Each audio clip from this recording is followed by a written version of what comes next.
sem perda de tempo, em Gênesis capítulo 7. Gênesis capítulo 7, nós vamos ler a partir do versículo 22. Vai ser uma leitura bem rápida. O que eu tenho para dizer nessa noite é bem rápido. Vai aparecer aqui no telão. Eu gostaria que você acompanhasse comigo. Hoje nós estamos em festa, meu irmão. Hoje nós vamos nos assentar à mesa com o nosso rei. Ninguém entendeu? Hoje é dia de festa. É festa, meu irmão. É pra cima. Hoje nós vamos nos assentar à mesa com o nosso Jesus. Hoje nós vamos celebrar a morte e ressurreição, porque Ele vive para todo sempre. Gênesis capítulo 7, versículo 22. Se você tiver sua Bíblia, pode ler, mas se você não tiver, acompanhe comigo na tela. Diz assim: e morreu tudo que tinha um sopro de vida nas narinas, e tudo que estava vivo sobre a terra firme. Assim desapareceram todos os seres que se moviam na superfície do solo. Não sobreviveu um só homem, assim como os animais grandes, os animais pequenos que rastejam pelo chão e as aves do céu. Somente sobreviveram Noé e os que com ele estavam na arca. Será que você pode repetir comigo esse último versículo? Essa última parte? Somente sobreviveram. Mais alto, por favor. Somente sobreviveram Noé e os que com ele estavam na arca. Eu quero falar com você nessa noite sobre o tema justiça e juízo. Esperam por você. Justiça e juízo esperam por você. E nós vamos nos embasar hoje em Gênesis capítulo 7, a partir do versículo 22. Meu querido, eu tenho a ciência que talvez você já conheça a história de Noé, sim ou não? Não, sim. Talvez você já tenha ouvido um pouco da história de Noé, ou talvez você já se esqueceu, ou talvez é a primeira vez que você vai ouvir, ou talvez você já ouviu e já se esqueceu. Mas Noé foi um homem que existiu, e na sua época, na sua geração, a sua geração foi uma geração que desagradou muito a Deus.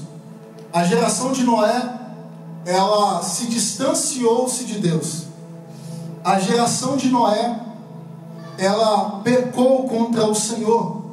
Então, num belo dia, Deus olhou aquela situação onde o povo havia esquecido dele e resolveu aniquilar a raça humana. Ele resolveu matar tudo que havia sobre a terra. É isso mesmo. Deus olhou e viu que tudo aquilo que ele havia criado já não estava suficiente aos olhos dele.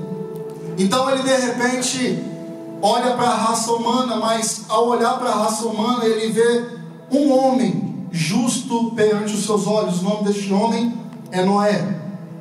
A Bíblia diz que Noé era justo e íntegro aos olhos do Senhor. E quando Deus olhou para a raça humana e viu Noé, e viu a geração que Noé estava, ele percebeu que não poderia também acabar prejudicando Noé pelas coisas que a geração dele fazia. Ele viu que Noé era justo perante os seus olhos, mas a geração que estava com Noé não era. Então por isso Deus decidiu poupar a vida de Noé e a sua família. Por isso, meus irmãos, no dilúvio, esse dilúvio que foi mundial, Deus poupou a vida de Noé e a vida da família de Noé, mas matou a raça humana inteira, porque havia uma geração que se esqueceu de Deus. Havia uma geração que havia abandonado os princípios, os caminhos do Senhor. E eu quero que você entenda, e quero fazer uma analogia com você nessa noite, para que você entenda que a mesma geração que havia sobre Noé, a mesma geração que estava na época de Noé, estamos talvez vivendo a mesma geração nos dias de hoje. A geração que se esqueceu de Deus, a geração que abandonou a Deus, a geração que se distanciou-se dos caminhos do Senhor. Eu quero que você perceba que na geração de Noé, as pessoas não se importavam mais com os caminhos de Deus. Perceba que nos dias de hoje, as pessoas se esqueceram do verdadeiro sentido de que é estar na presença de Deus. Perceba que hoje as pessoas, elas ignoram simplesmente a presença de Jesus e elas querem aquilo que Jesus pode fornecer para elas. Perceba, meus irmãos, que hoje as pessoas têm como base que as maiores promessas que elas recebem é que talvez ela teria um carro do ano. A maior promessa, meu irmão, na vida de um cristão não é ele andar com o carro do ano, não. A maior e melhor promessa que é na vida de um cristão não é que nós teríamos milhares de imóveis na beira da praia ou que fôssemos bem-sucedidos na nossa vida secular, não. A maior promessa, meu irmão, que Jesus deixou para nós não é que nós entraríamos na faculdade, conseguiríamos obter os nossos certificados e conseguiríamos resgatar os reinos deste mundo. Não. As maiores promessas para mim e para você não é que nós seríamos bem-sucedidos no nosso casamento. A maior promessa que Jesus deixou para nós não é que os nossos filhos, a nossa geração será bem-sucedida. A maior promessa que Jesus deixou para nós, para mim, é que João, quando ele escreve em João capítulo 14, ele diz assim: não vos deixarei órfão. Glória a Deus. Não vos deixarei órfão. Eu enviarei o outro Consolador, para que ele possa estar com você. Agora olha o que ele diz, juntamente com esse versículo: não se turbe o vosso coração. Credes em Deus, credes também em mim, porque na casa de meu Pai há muitas moradas. Se não fosse assim, não vos teria dito: eu vou para o Pai preparar-vos um lugar, para que aonde eu esteja, estejais vós também. Querido, a maior promessa que é na vida de um cristão não é que nós estaríamos resgatando as coisas deste mundo. A maior promessa que é na vida de um cristão é que a qualquer momento o nosso Senhor virá para nos buscar. A maior promessa que há sobre essa igreja nessa noite é que a qualquer momento o Jesus que nós servimos, que eu e você estamos abdicando a nossa vida, que eu e você estamos dedicando a nossa vida, Ele voltará para buscar a sua igreja e nós reinaremos juntamente com Ele. Amém. A maior promessa é que nós um dia nos encontraremos com a face do nosso Mestre. E meu querido, e para essa promessa se cumprir, para você não sair do propósito que Deus tem para a sua vida, Jesus deixou bem claro: eu sou o caminho, a verdade e a vida. Eu sou o caminho, a verdade e a vida. Jesus estava praticamente dizendo: olha, todo caminho fora do meu é errado, toda verdade fora da minha é mentira, e toda vida fora da minha é errada, é falsa. Jesus é o único que pode nos levar a cumprir o objetivo que Deus já determinou para nós, que é a vida eterna. Mas, meu querido, perceba que hoje as coisas estão ficando cada vez mais difíceis. Sabe por quê? Porque as pessoas e muitas igrejas se acovardaram de pregar e de falar a verdade. Perceba, meu irmão, que hoje nós viemos para a igreja, nós até damos o nosso dízimo, nós até participamos da ceia, mas não queremos ouvir aquilo que vai nos afrontar, aquilo que vai nos confrontar, porque às vezes nós ouvimos algo e quando nós não gostamos, nós cruzamos o braço e olhamos para a cara de quem está falando e achamos que o cara está doido. Mas não, meu irmão, nessa noite eu quero que você entenda que não há nada mais importante do que preservar a preciosa palavra que Deus nos deu. Não há nada mais importante do que guardarmos com sinceridade aquilo que o Senhor disponibilizou para nós. Porque o que se prega hoje na maioria dos lugares e na maioria das igrejas são um evangelho de facilidade, um evangelho onde você não precisa se abdicar de nada para que, ou não precisa fazer nada para que você consiga aquilo que Jesus disponibilizou para você. Obrigado, querido. Repare que em muitos lugares, muitas pessoas e muitos pregadores e muitos ministros de louvor já se venderam da verdadeira obra que o Senhor reservou para nós. E sabe o que isso gera? Isso gera uma geração como a geração de Noé. Isso gera uma geração que se afasta de Deus. Isso gera uma geração que abandona os princípios e os valores pautados na palavra de Deus. Sabe qual que é hoje a maior mensagem de motivação para os irmãos? Venha, coloque dinheiro aqui que você vai ser bem sucedido na sua vida financeira. Venha que você vai ter um casamento próspero. Venha que você vai sair daqui hoje com um carro, com uma casa. Querido, você acha mesmo que Jesus desceu do céu para poder me dar carro, para poder me dar casa, para poder me dar dinheiro? Não, querido. Jesus não desceu do céu, não despiu-se da sua glória, não habitou entre nós para poder fazer nada disso. Ele desceu e habitou entre nós para que o meu e o seu nome estivesse no livro da vida. Ele desceu para que eu e você pudéssemos ter direitos à vida eterna. Ele desceu para que nós pudéssemos subir. Amém. Ele desceu à terra para que nós pudéssemos viver na eternidade. Amém. E sabe o que acontece hoje? Muita gente troca a mensagem com medo daquilo que vão pensar. Querido, nessa noite eu quero te falar uma verdade. Hoje a verdade vai descer, pode descer até doendo, mas você vai ouvir. Sabe por quê? Porque a verdade não constrói mentirosos. A verdade não constrói pessoas falsas.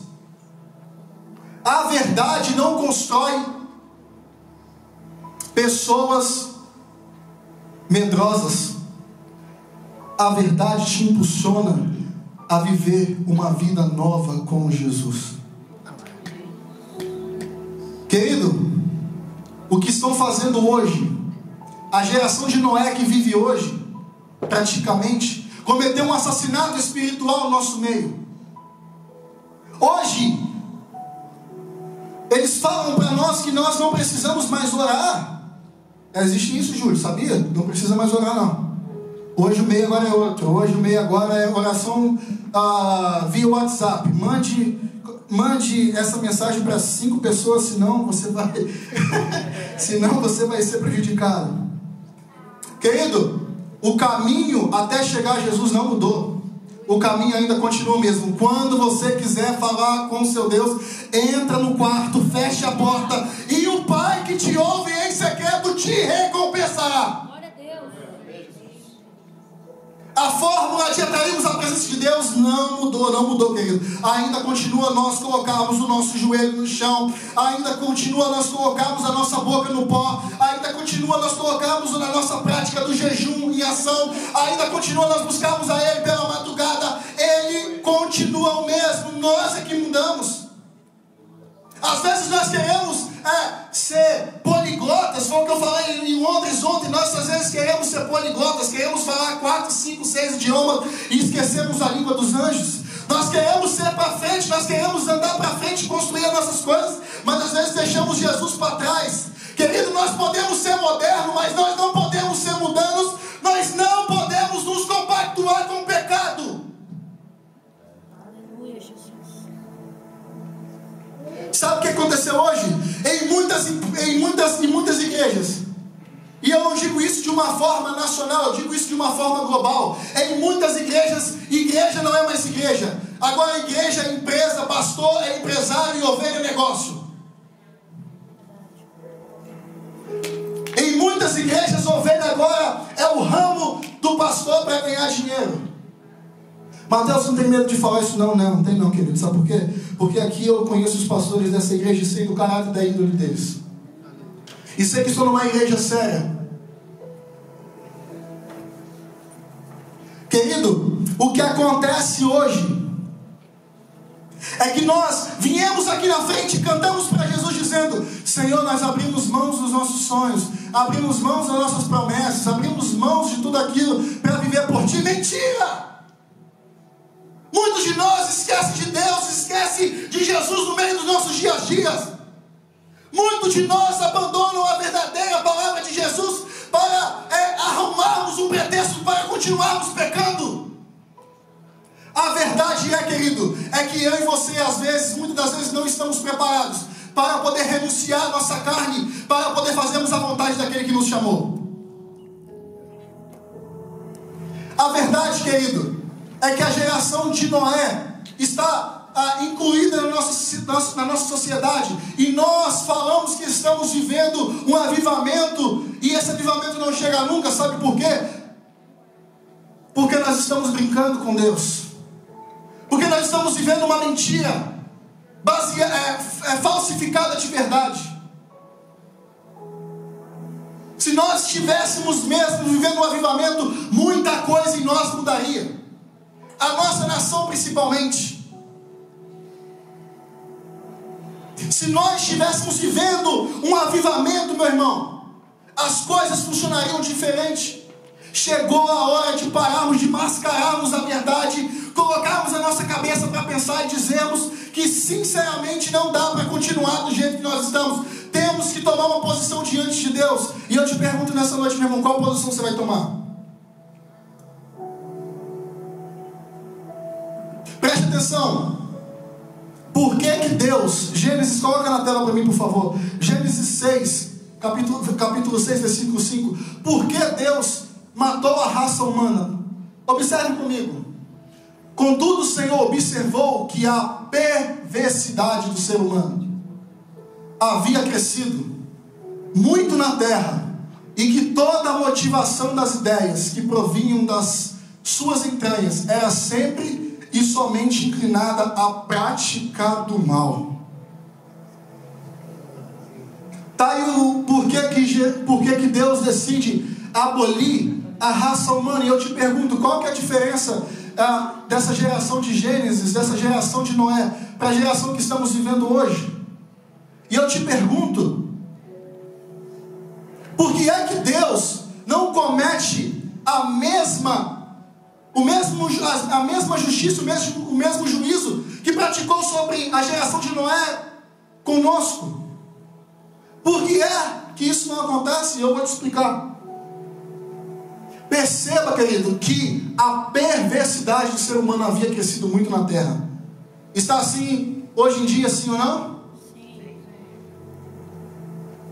A maldade no coração do homem aumentou, sim ou não? Sim. Perceba, meu irmão, que aquilo que os homens fizeram afetou diretamente o juízo e a justiça de Deus sobre a vida deles. Aí sabe o que é que Deus fez? E eu aqui quero destacar 3 pontos com você sobre essa decisão de Deus. E o primeiro ponto que eu quero destacar com você é que em Gênesis 6,13, coloca para mim por gentileza, Gênesis 6,13, Deus deu o aviso para aquela geração. Então declarou Deus a Noé: eis que darei fim a todos os seres humanos, porquanto a terra encheu-se de violência por causa deles, e eu o destruirei juntamente com a terra. Meu querido, perceba que quando Deus apresenta o plano de destruição para Noé, Ele avisa. Sabe por quê? Porque nada que Deus faz de surpresa. Tudo que vai acontecer comigo e com você até o dia do juízo final está aqui, ó. Basta você acreditar ou não. Tudo que vai acontecer comigo e com você até o dia em que receberemos do Senhor a nossa sentença está escrito aqui. Porque tudo aquilo que está escrito aqui, querido, devemos praticar. Quando Deus apresentou as circunstâncias para Noé e disse para ele o que ele iria fazer, Noé ficou ciente, sabe por quê? Porque quem anda com Deus sabe o que Deus quer fazer no nosso meio. Quem tem ligação com Deus sabe o que Deus quer realizar no nosso meio. Quem anda com Deus tem sintonia daquilo que Deus quer fazer em nosso meio. Agora, sabe qual foi o segundo ponto? O primeiro ponto é que Deus anuncia a Noé aquilo que ele vai fazer. Agora, sabe qual é o segundo ponto? Gênesis 6,15, bota para mim, por favor. Agora Deus vai dar uma medida. Exatamente deste modo a farás, para o comprimento da arca, 300 côvados para a sua largura, e 50 côvados para a sua altura, e 30 côvados. 16, por favor. Próximo versículo. Farás um teto para a arca, e o remeterás um côvado mais alto. Farás a entrada da arca pelo lado, e farás um primeiro, um segundo e um terceiro andar. Agora perceba que no primeiro ponto que eu disse para você, Deus anuncia a Noé o que ele vai fazer.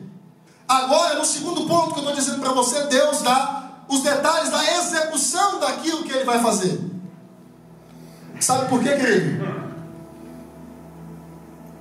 Porque no reino de Deus, Deus nos dá as armas e também nos dá as estratégias.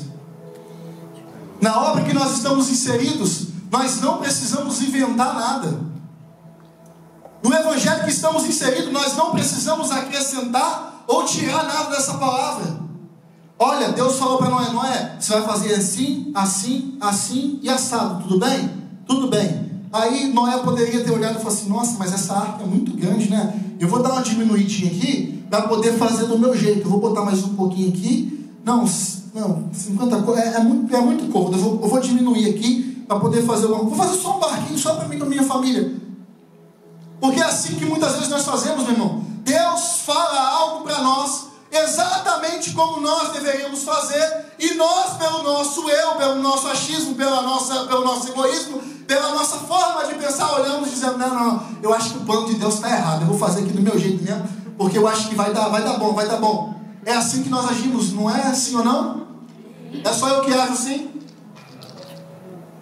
Às vezes nós queremos ensinar para Deus. Às vezes, se nós estivéssemos no lugar de Noé, nós iríamos olhar: Pai, Senhor, deixa eu falar uma coisa aqui. Tem como comprar um bote, não? Porque a arca é muito trabalhoso para fazer, e vai que não chove, né?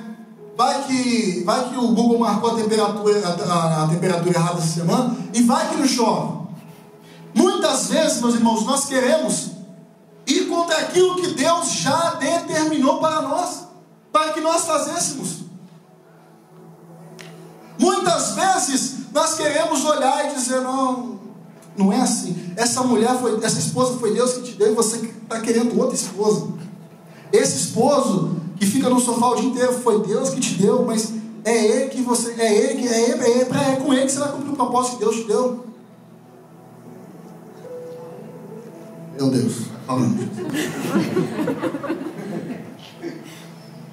Meu irmão, às vezes nós queremos discutir com Deus. É a mesma coisa que você for no nutricionista. Meu Deus, estou precisando. Come de 3 em 3 horas, uma fruta, uma maçã, uma pera. Na outra refeição, uma saladinha de peixe grelhado. Aí você só ouviu a parte das 3 horas. Você chega em casa e você fala assim: vou comer de 3 em 3 horas. Aí você vai lá de manhã, come um bolo de cenoura com chocolate, come um pão com mortandela, queijo, presunto, mais não sei o quê. Aí passa 3 horas, você: vou fazer uma outra refeiçãozinha, vou comer uma lasanha aqui. Aí você come de 3 em 3 horas, você come um McDonald's, você come uma lasanha, você come tudo aquilo que o médico não falou. Sabe por quê? Porque às vezes nós só ouvimos aquilo que nós queremos. Às vezes nós só pegamos a medida de Deus daquilo que é bom para nós. E Deus falou já para você, e você já sabe, e você está se fingindo de besta. Não vem olhar com essa cara para mim de Deus já falou com você, e você está se omitindo na presença de Deus, meu irmão. Primeiro ponto, Deus apresenta para Noé. Segundo ponto, Deus dá medidas para Noé. Terceiro ponto e último: Deus dá o subterfúgio para Noé. Porque quando Noé termina de construir, o que é que ele tem na sua mão agora? Uma arca. Agora Noé tem uma arca na sua mão. Aí eu te pergunto: ia vir um dilúvio. E o que é que a única coisa que faria ele sair daquele dilúvio é a arca?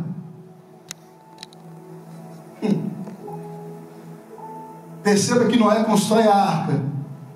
E a única coisa que pode fazer aquela população, aquela família e Noé sair daquela situação era a arca. Sabe por quê? O projeto de Deus não tem coisa paralela. Não tem coisas que... Não tem como é daquele negócio que você compra um medicamento mais barato? O genérico. Na construção de Deus não tem genérico, querido. O único caminho da salvação é um só. Se chama Jesus de Nazaré. Aí nós queremos fazer tantas outras coisas a não ser a única coisa que pode nos salvar, que é estarmos na presença de Jesus. O único subterfúgio que poderia ajudar aquelas pessoas estava bem ali na frente deles. E possivelmente Noé todos os dias falava com aquelas pessoas. Possivelmente Noé todos os dias pregava com aquelas pessoas. Possivelmente Noé gastava tempo durante 120 anos. Noé construindo aquela arca, aquela obra. Possivelmente as pessoas olhavam para ele e diziam: Noé, você é maluco, Noé, você é louco, Noé, você não tem noção daquilo que você está fazendo. Mas Noé sabia que quem tinha chamado ele sabia que era fiel para cumprir a promessa que ele havia prometido. Enquanto ninguém esperava, de repente começa a chover. E é muitas vezes assim que acontece. Deus fala algo para nós e nós não acreditamos. E de repente, quando começa a acontecer, a gente fala bem assim: tá acontecendo, né? Tá chovendo agora, né? Às vezes Deus te prometeu tanta coisa. Deus te prometeu que você iria vir para este país. Deus te prometeu que você iria impactar pessoas. Deus te prometeu que ia levantar o seu ministério. De repente, quando Deus começou a fazer na sua vida, você olha para Deus: fez, né? Agora, sabe o que é? É que não estava preparado. Imagina se Noé não gastasse o seu tempo construindo aquela arca. Noé cumpriu fielmente o projeto e o plano que Deus havia estabelecido para ele. E sabe qual foi o resultado quando começou a chover? Noé, a sua família e os animais entraram dentro. E a Bíblia diz que a porta da arca foi fechada. E quem é que selou a porta da arca por fora? O próprio Deus. E de repente começa a chover. E começa a chover, querido. E chove. Até que a arca não fica mais no chão. A arca começa a flutuar. E aquilo que parecia impossível começa a acontecer. E de repente as pessoas que começaram a chamar Noé de maluco, possivelmente as pessoas que começaram a olhar e dizer: nossa, Noé meio que andando a cabeça. De repente essas próprias pessoas começaram a olhar para Noé e dizer: nossa, o negócio agora está ficando feio para nós. Vamos lá bater na porta, talvez de Noé, vai que ele abre para a gente. E você acha talvez que as pessoas não foram abrir e bater na porta de Noé? E você talvez acha que Noé não tentou abrir a porta para aquelas pessoas? Mas quem é que havia fechado a porta? E a porta que Deus fecha? E a porta que Deus abre? Ninguém fecha. Você não está entendendo. As pessoas queriam entrar dentro da arca, mas Deus havia fechado aquela porta. Imagine as pessoas desesperadas dizendo: Noé, abre-nos a porta, Noé. Noé, deixa a gente entrar, por favor, Noé. Você acha que Noé não queria abrir aquela porta? Você acha que não tinha crianças querendo entrar naquela arca? Você acha que pais não estavam desesperados tentando entrar naquela arca? Você acha, meu querido, que o caos não tomou conta daquele lugar? Você acha que as pessoas não batiam naquela porta dizendo: Noé, abre-nos a porta, Noé? E você acha que Noé não tentou abrir a porta? Mas quando Deus fechou aquela porta, ninguém pôde mais se salvar. Sabe por quê, meu irmão?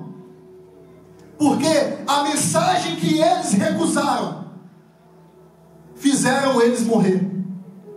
E muita gente vai caminhar para o inferno dessa maneira, recusando a mensagem do Evangelho, recusando a mensagem da palavra de Deus, e fazendo conforme os seus desejos, elas estão caminhando diretamente para o inferno. Perceba que enquanto a porta estiver aberta, ainda dá tempo do adúltero se converter. Perceba que enquanto a porta da arca estiver aberta, ainda dá tempo do drogado se converter. Perceba que enquanto a porta da arca estiver aberta, ainda dá tempo das pessoas mentirosas se converterem. Perceba que enquanto a porta da arca estiver aberta, as pessoas que cometem todo tipo de feitiçaria conseguem ainda se converter. Mas quando a porta dessa arca for fechada, simbolizando a volta de Jesus, não haverá mais tempo, meu irmão. Tem alguém salvo aqui nessa noite? Glória a Deus. Eu estou pregando para uma igreja salva, sim ou não? Amém. Aí eu te pergunto, Mateus, justiça e juízo é uma coisa boa ou uma coisa ruim? Depende. Para quem anda no pecado é uma coisa ruim, mas para quem anda na justiça e na retidão dos caminhos do Senhor é uma coisa boa. Justiça e juízo, Mateus, é uma coisa boa ou uma coisa ruim que foi aplicada na época de Noé? Depende. Para as pessoas que morreram do lado de fora da arca, foi a justiça e juízo de Deus para a desgraça delas. Mas para Noé que estava dentro, foi o dia mais glorioso da sua vida, porque viu o livramento de Deus. E eu te pergunto nessa noite, justiça e juízo vão fazer o que com você?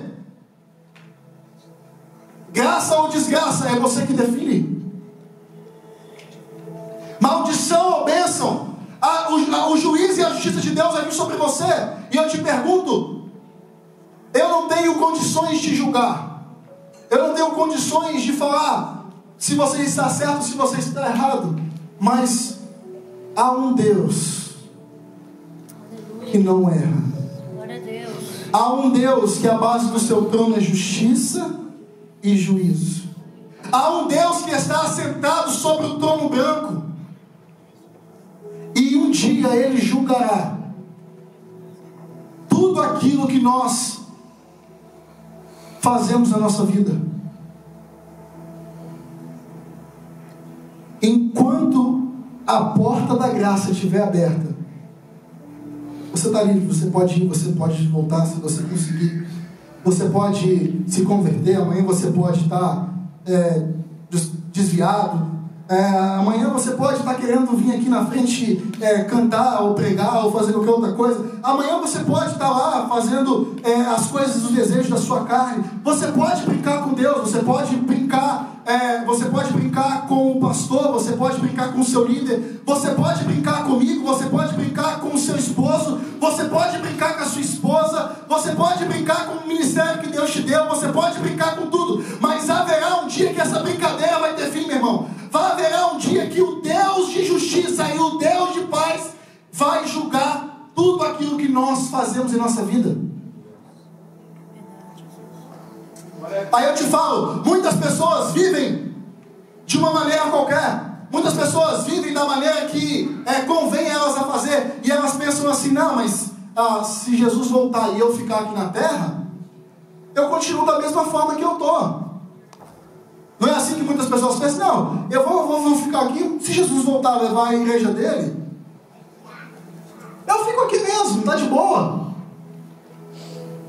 Mas muitas pessoas não sabem que quando a igreja for levada, Júlio, quando a igreja for arrebatada, quando a igreja sair dessa terra, começará um grande período nessa terra chamado de grande tribulação. E os 3 primeiros anos e meio será de aparente paz. Se levantará um homem que coordenará essa terra. As pessoas olharão e dizerão, nossa, esse homem é bom, esse homem colocou paz sobre a terra. Durante 3 anos e meio, depois que a igreja sair daqui, você pode até pensar que você se deu bem na vida, mas após 3 anos e meio, um período chamado de grande tribulação irá começar. E sabe o que vai acontecer? Deus repreenderá a morte. Durante um período, Deus repreenderá a morte, ninguém conseguirá morrer. As pessoas buscarão a morte, mas não a encontrarão. Nesse juízo sobre Noé, Deus matou os homens. Mas no juízo que eu digo para você, que nós passaremos, e eu espero não passar, os homens procurarão a morte e não encontrarão. Os homens estarão no meio da grande tribulação e olharão para os montes e dirão, está escrito em Apocalipse 9, capítulo 6. Eles olharão para os montes e dirão: monte, caiam sobre nós e nos esconda da ira daquele que está assentado sobre o trono. Os homens buscarão a morte, mas Deus vai repreender a morte. E ninguém conseguirá morrer. Ou você acha mesmo que um Deus de justiça vai deixar tudo isso que está acontecendo no nosso meio impune? Ou você acha que um Deus de justiça vai deixar tudo isso que acontece hoje no nosso meio? Pastor que rouba pessoas, pessoas que defamam a outra, pessoas que entram na internet e começam a acabar com a fama de outras pessoas, pessoas que inventam mentiras e fofocas.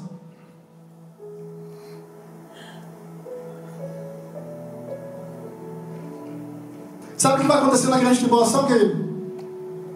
O sol será ferido e ele vai aquecer 7 vezes mais. Aí eu te pergunto, nós aqui estamos no frio, não é? Quando dá o verão aqui, com 30 graus a gente já fica meio zangado, não fica, Júlio? Com 30 graus aqui a gente já fica, nossa, se eu voltar para o Brasil, não aguento, não.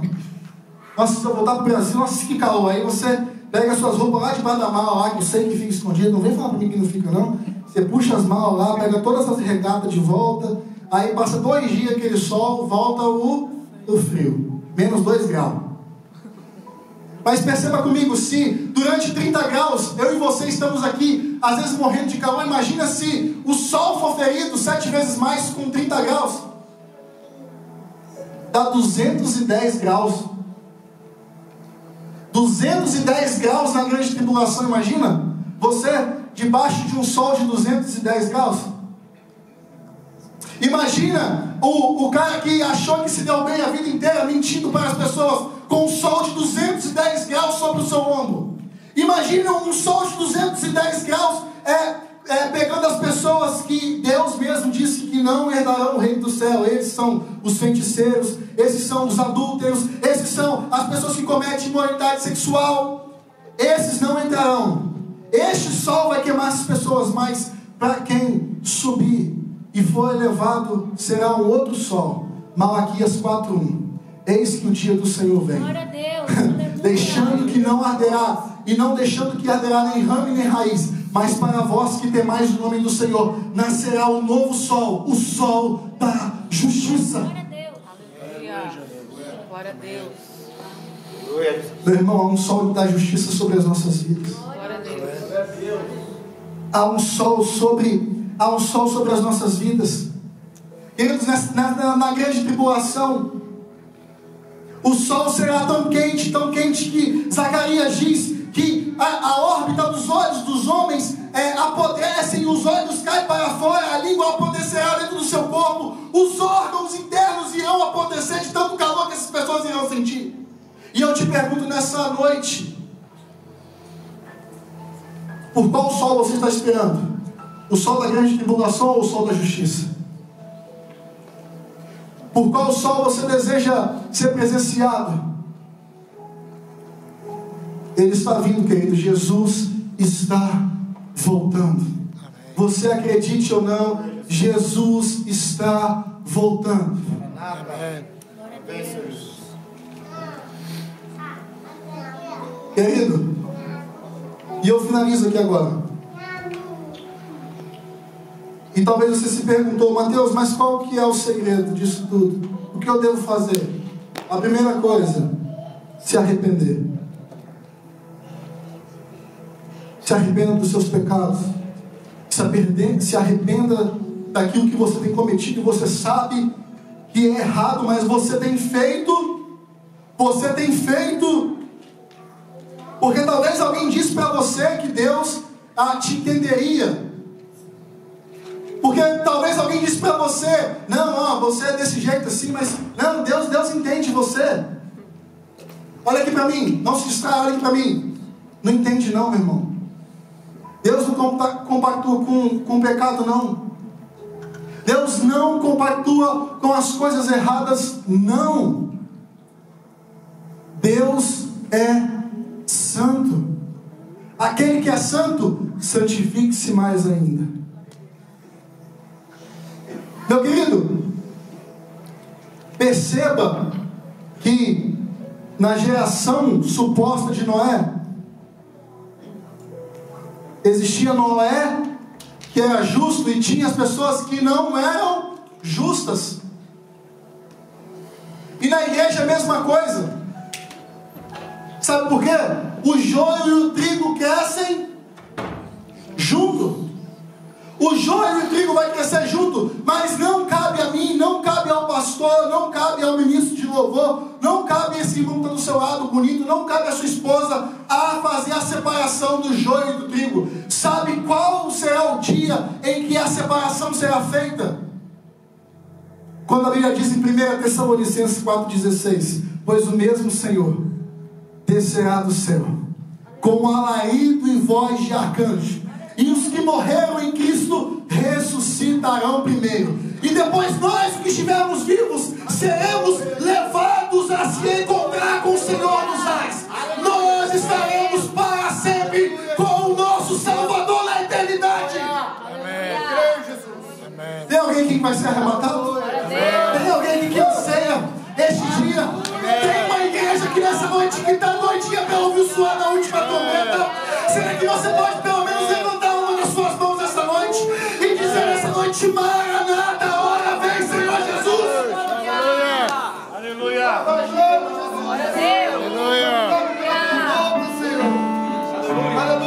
Ele vai vir, meu irmão. Ele vai vir. E sabe o que vai ser mais excepcional lá no céu?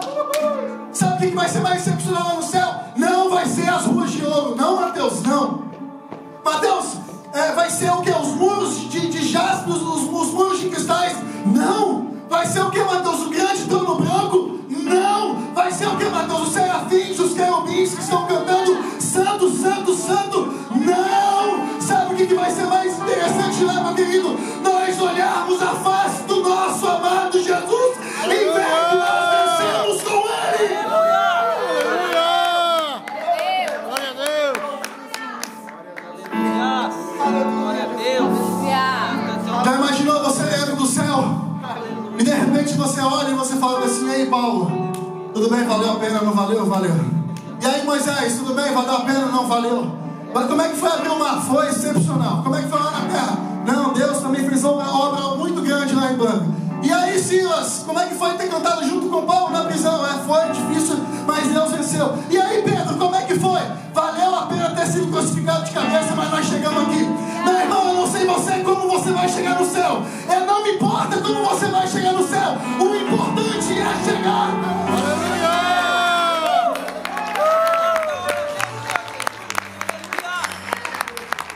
Presta atenção. Ele enxugará dos nossos olhos toda. Repare que não é todas as lágrimas, não, é toda lágrima. Sabe por quê? No céu o gozo é individual, meu irmão. Aquilo que Deus reservou para você está guardadinho. Guarda o que tens para que ninguém tome a tua coroa. Fique de pé comigo nessa noite, meu irmão.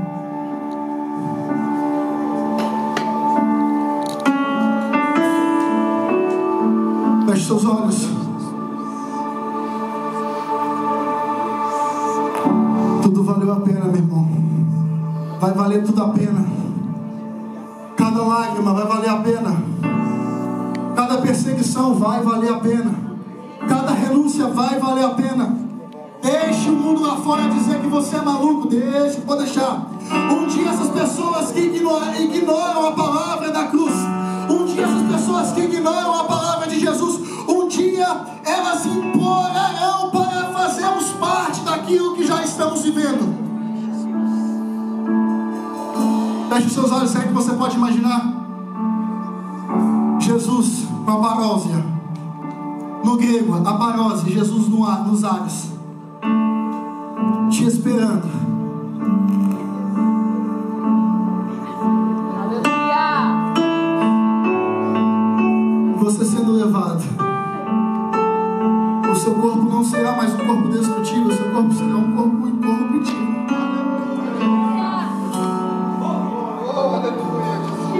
E de repente Jesus diz: benditos filhos de meu Pai, possuí o reino que é dado por vós desde o princípio. E de repente Ele te segura no colo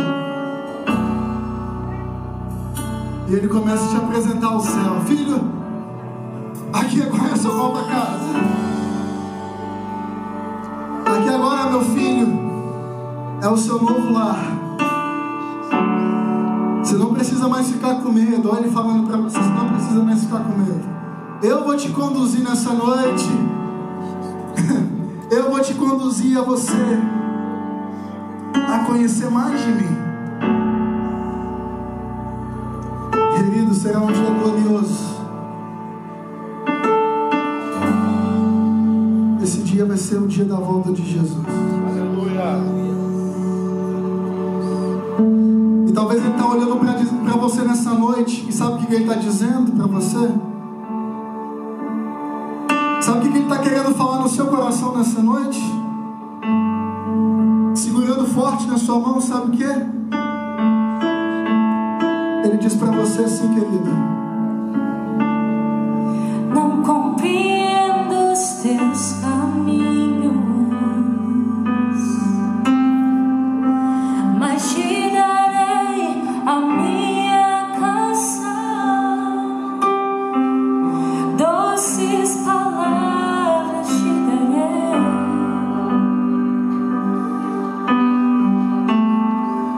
me sustentas em minha dor, isso me leva mais perto de ti, mais perto dos teus caminhos,